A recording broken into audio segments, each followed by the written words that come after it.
இது தீபாவளி அதிகாலை 3:53 எந்திரிச்சாச்சு. 3:30 மணிக்கு அலாரம் வச்சு எப்படியோ 4 மணிக்குள்ள எந்திரிச்சு கிச்சனுக்கு வந்து பார்த்தா நைட்டு புற ஊத்தி வச்ச கெஃபீர் தயிர் வந்து சூப்பரா வந்திருந்தது. பார்த்ததும் ஆர்வம் தாங்கல. ஃபர்ஸ்ட் ஓபன் பண்ணி ஒரு கப்ல போட்டு குடிச்சாச்சு. அப்படியே தயிர் மாதிரியே தான் இருக்கு, ஒரு டிஃப்ரெண்ட்டும் இல்ல.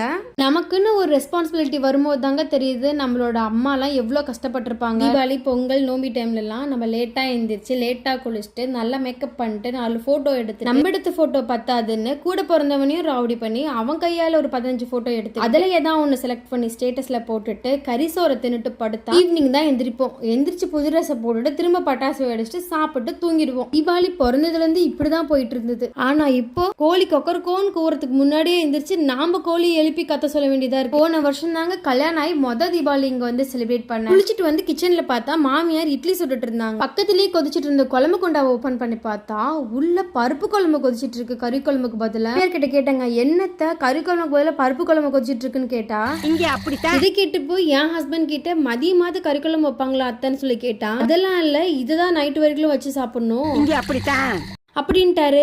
இந்த வருஷத்துல இருந்து நானும் இங்க அப்படித்தாங்க மாறிட்டேன். இது போல நாங்க Chowdhury by day to day லைஃப்ல என்ன பண்றோம்னு தெரிஞ்சுக்கணும் மறக்காம சேனலை சப்ஸ்கிரைப் பண்ணிக்கோங்க.